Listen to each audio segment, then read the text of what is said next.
Bible ధ్యానంలో ఇప్పుడు యెషయా గ్రంథము 30వ అధ్యాయము చదువుకుందాము. యెహోవా వాక్కు ఇదే, లోబడని పిల్లలకు శ్రమ, పాపమునకు పాపము కూర్చుకొనున్నట్లుగా వారు నన్ను అడుగక ఆలోచన చేయుదురు, నా ఆత్మ నియమింపని సంధి చేసుకొందురు.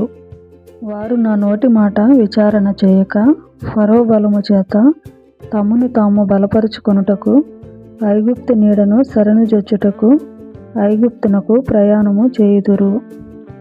ఫరో వలన కలుగు బలము మీకు అవమానకరమగును, ఐగుప్తు నీడను శరణుజొచ్చుట వలన సిగ్గు కలుగును.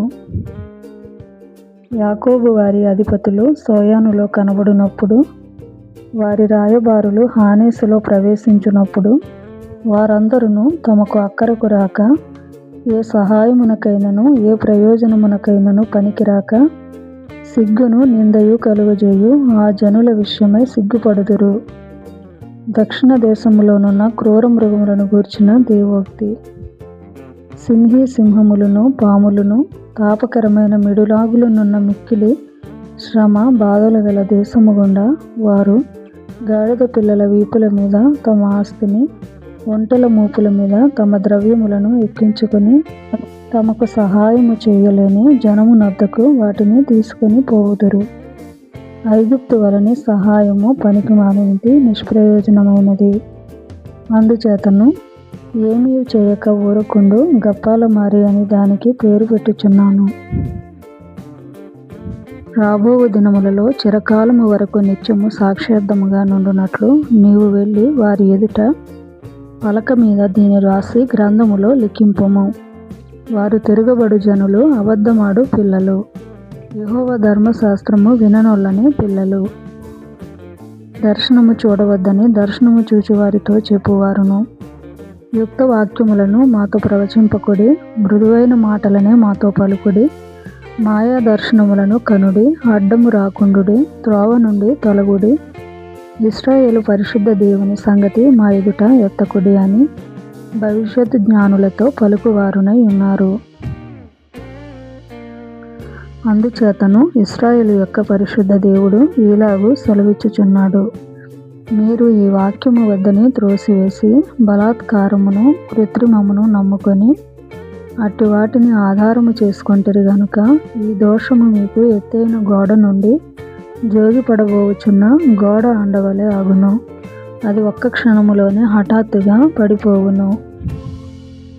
కుమ్మరి కుండ పగలగొట్టబడినట్లు ఆయన ఏమీ విడిచిపెట్టక దాన్ని పగలగొట్టును. పొయ్యిలో నుండి నిప్పు తీయుటకు గాని, గుంటలో నుండి నీళ్లు తీయుటకు గాని దానిలో ఒక్క పెంకైనను దొరకదు. ప్రభువును ఇశ్రాయేలు యొక్క పరిశుద్ధ దేవుడు నగు యెహోవా ఈలాగు సెలవిచ్చుచున్నాడు, మీరు మరలి వచ్చి ఊరకుండుట వలన రక్షింపబడెదరు. మీరు ఊరకుండి నమ్ముకొనుట వలన మీకు బలము కలుగును. అయినను మీరు సమ్మతింపక, అట్లు కాదు మేము గుర్రములనెక్కి పారిపోదుమంటిరి. కాగా మీరు పారిపోవలసి వచ్చెను. మేము వడిగల గుర్రములను ఎక్కిపోయేదమంటిరి. కాగా మిమ్మును తరుమువారు వడిగలవారుగా నుందురు. మీరు పర్వతము మీద నుండి కొయ్యవలెను, కొండ మీద నుండి జెండావలెను అగు వరకు ఒకని గద్దింపునకు మీలో 1000 మంది పారిపోయేదరు, 5 గద్దింపునకు మీరు పారిపోయేదరు. కావున మీ యందు దయచూపవలెనని యెహోవా ఆలస్యము చేయుచున్నాడు, మిమ్మును కరుణింపవలెనని ఆయన నిలువబడి ఉన్నాడు. యెహోవా న్యాయము తీర్చు దేవుడు, ఆయన నిమిత్తము కనిపెట్టుకుని వారందరూ ధన్యులు.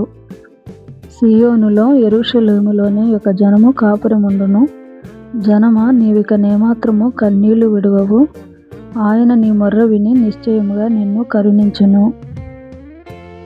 ఆయన నీ మాట వినగానే నీకు ఉత్తరమిచ్చును. ప్రభువు నీకు క్లేశాన్న పానములనిచ్చును. ఇక మీదట నీ బోధకులు దాగి ఉండరు. నీవు కన్నులారా నీ బోధకులను చూచెదవు. మీరు కుడి తట్టైనను ఎడమ తట్టైనను తిరిగినను ఇదే త్రోవ, దీనిలో నడువుడి అని నీ వెనుక నుండి ఒక శబ్దము నీ చెవులకు వినబడును. చెక్కబడిన మీ వెండి ప్రతిమల కప్పును, పోత పోసిన మీ బంగారు విగ్రహముల బట్టలను మీరు అపవిత్రపరతురు. హేయములని వాటిని పారవేయుదురు. లేచి పొమ్మని దానితో చెప్పుదురు. నీవు నీ భూమిలో విత్తుటకు నీ గింజలకు కావలసిన వాన ఆయన కురిపించును. భూమి రాబడి అయిన ఆహార ద్రవ్యమిచ్చును. అది విస్తార సార రసములు కలదై ఉండును. ఆ దినమున నీ పశువులు విశాలమైన గడ్డి బీళ్లలో మేయును.